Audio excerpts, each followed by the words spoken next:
All right, now it's time for our Aussie, Ian Jackson. Ian spent a ton of time in the Southeast, particularly in Winston-Salem, racing his bike. So let's check out his story and see what he's got to say. Hey guys, Chad Andrews here, the 33 Rule, and we are rolling with another interview with our history of Winston-Salem Cycling, presented to you by Project Echelon. And we've already gone through the process of getting this thing kicked off, but now we're going to start diving deeper into the legacy of cycling in Winston-Salem. And it's been requested, Thomas Craven, a couple other people, even people responding to the YouTube videos for Project Echelon and 33 Rule to get Ian Jackson on. So without further ado, the guy that's been recommended the most, Ian Jackson. Ian, thank you very much for joining us. Thank you, Chad.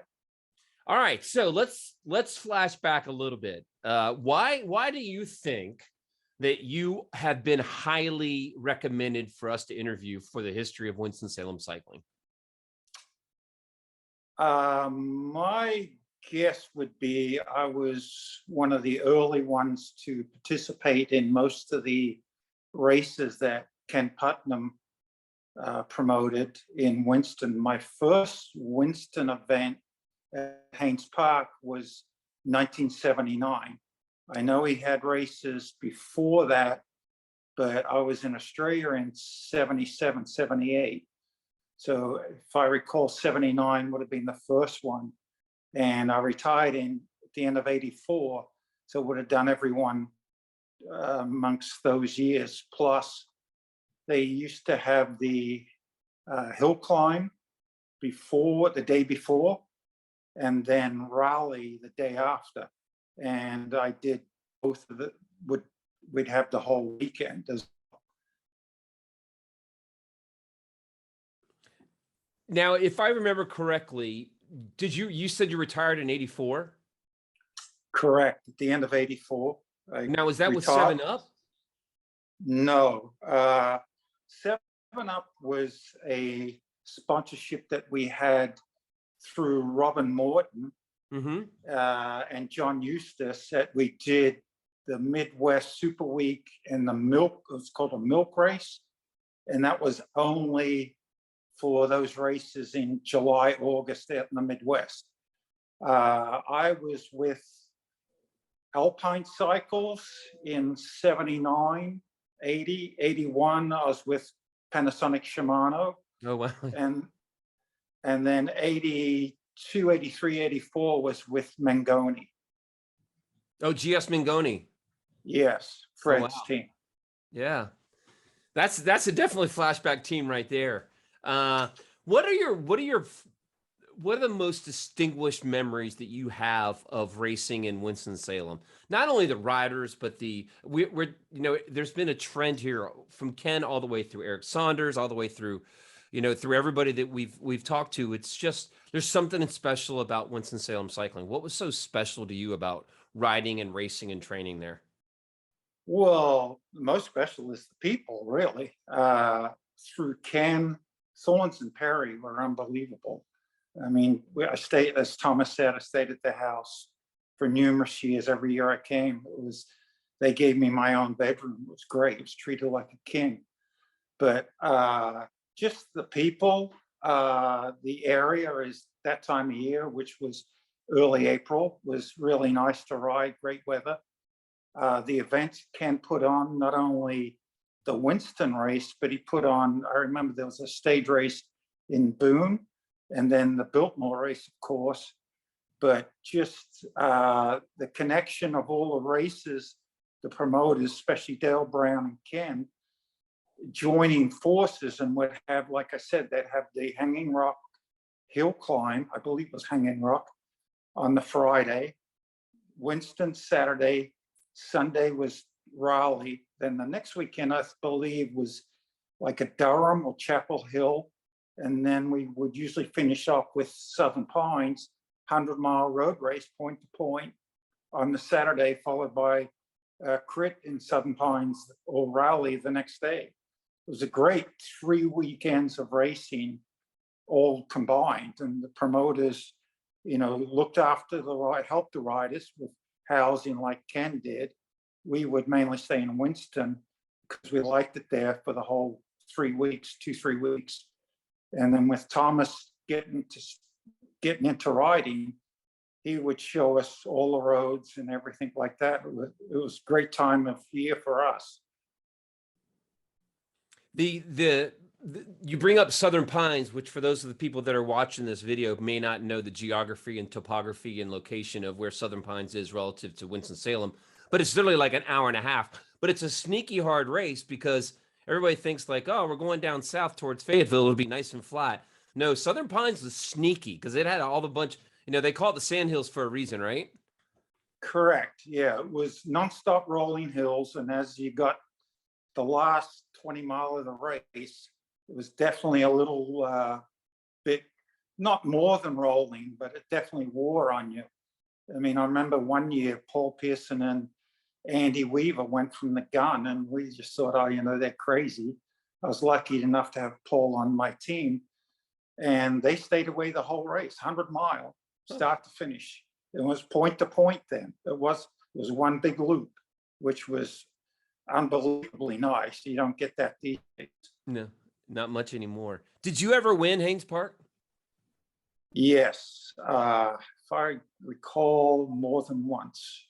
I remember one year, I think I was away with Jerry Fawns. The other years, I believe more than once, but my memory's not great. I know Danny Clark won it in 81 because he was on Panasonic Shimano as well. Danny was a great rider, good teammate. There's very few events he said he would like to win, and that was one of them. Athens Twilight was another. So in other races, he would work for the rest of the team. But in Haynes Park that year, he wanted to win, which he did. And Athens, he also won. I remember I won the hill climb as well. More, I think once or twice the day before. It's a tough race. Yeah, no, the racing around in the Southeast is a little bit more challenging than everybody thinks. And speaking of an interesting kind of a footnote to you saying Athens, Thomas actually came to me this year while I was commentating and brought his trophy when he won Athens to give it to the winner of Athens this past year. So I thought that was kind of wow. cool. Yeah. Really nice. Yeah. A lot of history in Athens. Yeah. All right. So tell us a little bit about the history. Who was your main nemesis? I don't want to use the word nemesis, but it always sparks a little bit of controversy and fun thinking about all the times that you had in Winston. Who was the guy that in Winston that you were like, or it could have been a woman, I'm whatever. But who was that person that you were like, man, I just can't seem to beat this person? Well, Hugh Walton, he was, a lot of us were all friends then. I think it's a little bit different now, but back in the late 70s, early 80s, we, as a whole group of us, would go to Zellwood in Florida and train for 2 months. And the Canadians were there, the Olympic team, Walton, Bauer, Camaro, all of those, Louis Garneau, Gervais Roux, Ian Donnellis. And we would know them when they were great friends with us, ride with them every day. And then that Florida circuit would usually finish either last weekend of March or first weekend of April, and then would go directly to Winston the following weekend. So those guys would also come up. So Hugh was a great competitor, very fair. I was lucky enough to ride with Hugh on Panasonic Shimano as well. Steve Bauer, another one, but I lucked out with him because he was on Mangoni for the 3 years that I was on there as well. So instead of racing against Steve, I raced with Steve. Probably the hardest to beat, but I don't think he did Winston at all, was Wayne Stettner. Tremendously strong, powerful rider. Not great in a, say, all-out sprint, but he was sort of similar to, like, I wasn't a good field sprinter, but smaller groups, a little bit less of a big bunch group, but mainly, very small, 2 or 3 away on our own. Very strong, though, very smart. You had to be very smart to beat Wayne. Yeah, you just went through a Wikipedia of late 70s and early 80s racers right there. That's pretty neat to hear that you got to ride with Wayne and Steve and all those guys that did the Giro and the bigger races in Europe. Did you ever get a chance to, because I wanted to come into this kind of flush, did you ever get a chance to race a good bit in Europe? I first went to Europe when I left Australia. I was 19, left Australia and raced in Europe for a little over 2 years as an amateur in Belgium. I did some races in Switzerland, Sweden, but I did the Kermis circuit basically in Belgium, which the Kermis is like a 10-kilometer circuit, and race 4 or 5 times a week. You'd race every day if you wanted to. I lived in Ghent, had no money, but having no money, you learn how to race hard because you want to eat. Right. Yeah. So basically learning how to race and ride hard, going through when you think you'd have nothing left, but you knew you wanted to eat. They paid top 30. You wanted to get in the top 30, you would push a little bit more. What a great story. Now with teammates, I mean, obviously with the kermesses and racing for food, what was the team dynamics? I mean, it was like, hey, I got to race for food and I don't forget you. I mean, I've got to in Europe, we weren't a team. We were just individuals. They had club teams, although there was other people on the club in those races, but you never helped one another. There was a group of us Australians there and a couple of English guys that if we were together in the race, we'd try to help one another, but really we would be groveling. It took me 10 races to finish a race in Europe.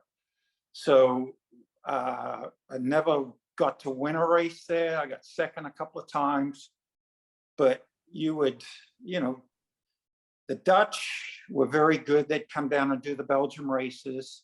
You'd just try to get money. Like I said, there was races every day. The big races were Saturday and Sunday. So you knew, say, a Monday race, there wasn't that big of attendance. So you'd skip, say, a Sunday race to do a Monday because you knew you had a much better chance of getting the top 30 and prize money on that day. So you do it that way. So from Australia to Ghent to Winston? No, I went from Ghent to Washington, D.C. area. Okay. I only went to Winston basically 2-3 weeks a year. I didn't live there full time at all.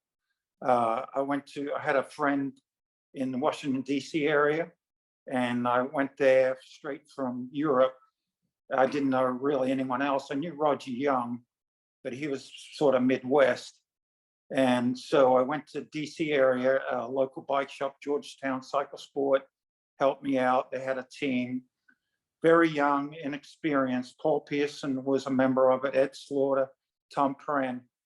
And they started riding with me, and I could tell they were a little bit raw in cycling tactics, how to train, but got them to, ride with me and, just sort of teach basics. But, they all went on to be very good careers.